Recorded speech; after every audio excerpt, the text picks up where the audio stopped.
News from Tartary, A Journey from Peking to Kashmir, by Peter Fleming. Jonathan Cape, 3rd Bedford Square, London. First published in 1936. To V.F., killed in action, May 20th, 1917. Foreword. There is not much to say about this book by way of introduction. It describes an undeservedly successful attempt to travel overland from Peking in China to Kashmir in India. The journey took several months and covered about 3,500 miles. Anyone familiar, even vicariously, with the regions which we traversed will recognize in the inadequacy of my description of them.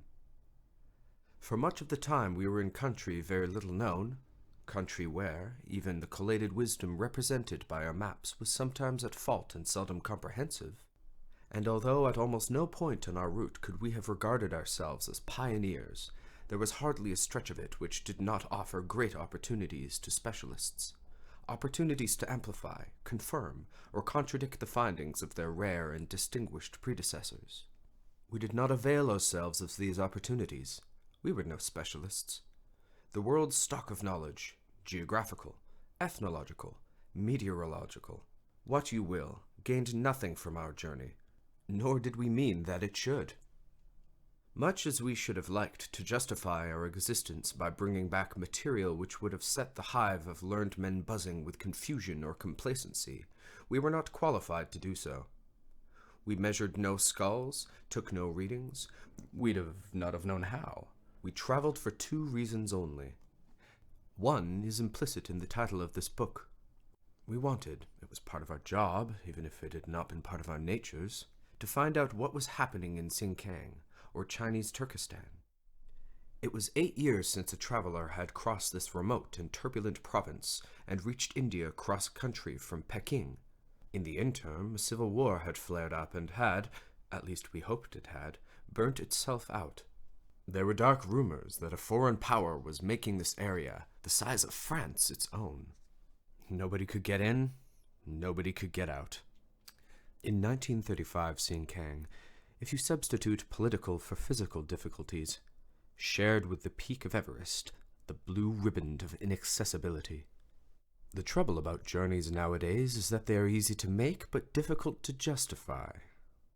The earth, which once danced and spun before us all alluringly as a celluloid ball on top of a fountain in a rifle range, is now a dull and vulnerable target. Nor do we get, for hitting in the right place, the manicure set or the packet of Edinburgh rock which formerly rewarded good marksmanship. All along the line we have been forestalled and forestalled by better men than we. Only the born tourist, happy, goggling ruminant can follow in their tracks with the conviction that he is not wasting his time. But Xinjiang was, in 1935, a special case, and the seemingly impossible journey through it could, in a pinch, qualify as political, if not as geographical exploration. To the outside world, the situation of the province was as darkest Africa, in the days when that Victorian superlative was current. So although we brought back only news from Tartary when we might have brought back knowledge, we at least had some excuse for going there. Our selfishness was in part disguised. Our amateurness was in part condoned. Our selfishness was, of course, the operative factor.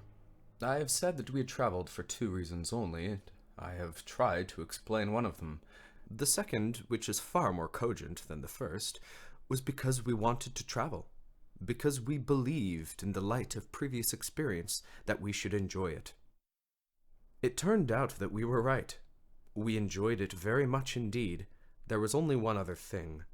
You will find in this book, if you stay the course, a good many statements which, had they not reference to a part of Asia which is almost as remote from the headlines as it is from the sea, would be classed as revelations. The majority of these show the government of the Soviet Union in what will probably seem to most a discreditable light.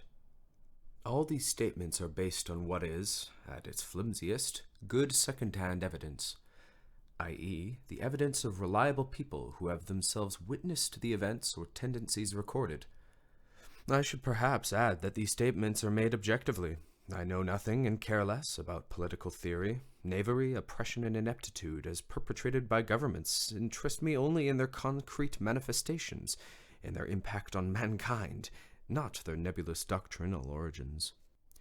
I have traveled fairly widely in communist Russia, where they supplied me with the inverted commas, and I have seen a good deal of Japanese imperialism on the Asiatic mainland. I like the Russians and the Japanese enormously, and I have been equally rude to both. I say this because I know that to read a propagandist, a man with vested intellectual interests, is as dull as dining with a vegetarian. I have never admired and very seldom liked anything that I have written, and I can only hope that this book will commend itself more to you than it does to me, but it is at least honest in intention. I really have done my best, and it was difficult, because we led such a queer, remote, specialized kind of life. To describe the journey without even involuntary falsification, to tell what it felt like at the time, to give a true picture of a monotonous, unheroic, but strange existence. On paper, it was a spectacular journey, but I have tried to reduce it to its true dimensions. These difficulties were potentially enormous, but in the event they never amounted to very much. We were never ill, never in immediate danger, and never seriously short of food. We had, by the only standards worth applying, an easy time of it. Of the people who helped us, some are thanked in the pages that follow, but there were others that I should like to take this opportunity of expressing my gratitude. To Eric Norin for invaluable assistance in Peking, to Nancy and Harold Cassia, under whose hospitable roof in the legation to my preparations, such as they were made, to Owen and Eleanor Latimer for inspiration, advice, and a tin of saddle soap which was never used, to Sir Eric Teichman for the loan of the .44 caliber, to John and Tony Keswick, who got the Rook rifle for me, and to Geoffrey Dawson, who gave me the run of Asia. Finally, I should like to thank Kinney Malliart. It is customary for the members of an expedition to pay each other elaborate compliments in print, though they may have done the opposite in the field. But ours was more of an escapade than an expedition, and in this, as in other respects, I have not too closely followed precedent. Explicit praise of her courage, her endurance, her good humor, and her discretion would, were it adequate, strike at the opening of this prosaic and informal narrative, a note at once too conventional and too flamboyant. Here and there in the text I have paid tributes to her which could not be withheld, but for the most part I have left you to form your own opinions of a girl who traveled for many hundreds of miles through country where no white woman has ever been before. I can hardly doubt that you will find her, as I did, a gallant traveller and a good companion. Peter Fleming, London, May 1936. Note: Tartary is not strictly a geographical term, any more than Christendom is.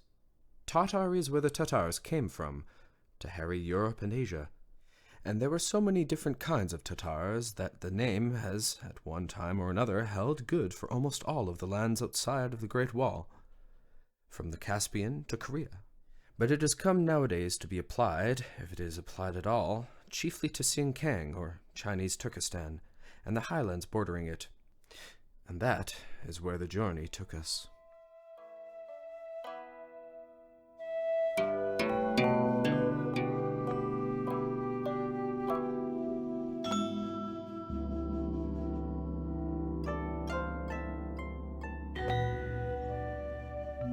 Chapter 1. 0 Hour. Most journeys begin less abruptly than they end, and to fix the true beginning of this one in either time or space is a task which I do not care to undertake. I find it easier to open my account of it at the moment when I first realized, with small shock of pleasure and surprise, that it had actually begun. I was sitting by myself in a dining car on the Peking-Hankow Railway, and in the late afternoon of February 16th, 1935. We were running through a Hopei, not very fast. Outside, in the clear, mild sunlight, a brown plain, checkered into little fields, stretched far away into a jagged rim of hills. Although the fields were naked and the rare trees bare, a faint green patina of spring lay upon the ground. There was no ice anywhere. High up in the blue sky, skeins of geese were flying east. Here and there a peasant, wadded and bulbous in his winter clothes, was breaking the ground behind a team of ponies, woolly and blunt-headed like puppies. Carts on huge solid wheels lurched along rut-scarred roads. From behind the mud walls of a farm, unseen winnowers threw up a lovely rhythmic series of golden jets, which spread into fine golden clouds, then settled slowly. A cluster of dark trees on a mound embossed with graves sheltered the tired dust of generations. Ancient and symmetrical walls enclosed a little city. "Sifflez," said a notice board, unavailingly, as we approached a bend. The Peking-Hankow Railway was built by French engineers. The sun, stooping towards the horizon, began to set in a diffuse yellow haze. In this moment, which I remember very clearly, I, as it were, woke up. The 11th hour preparations, which had for long absorbed not only my energies but my imagination, were either finished or forever shelved. The 11th hour was over. We were off. It was time to take stock of the situation, and this, with a kind of luxurious incredulity, I did. It was a sufficiently improbable situation. I found myself the leader of a party of 4 people who had left Peking the night before in an undisclosed intention of proceeding overland to India, a distance of 3,000 or 4,000 miles by way of North Tibet and Sinkiang. For the latter province, which had until recently been rent by civil war and which was virtually closed to foreign travelers, we had no passports. Apart from a rook rifle, 6 bottles of brandy, and a Macaulay's History of England, we had no equipment or supplies worth mentioning. 2 of us were women, and our only common language was Russian. I felt extremely cheerful, nevertheless. Neither I nor any of us thought we had 1 chance in 20 of getting through, but for a year I had been wanting to try this journey, and to be starting on it was all that I asked.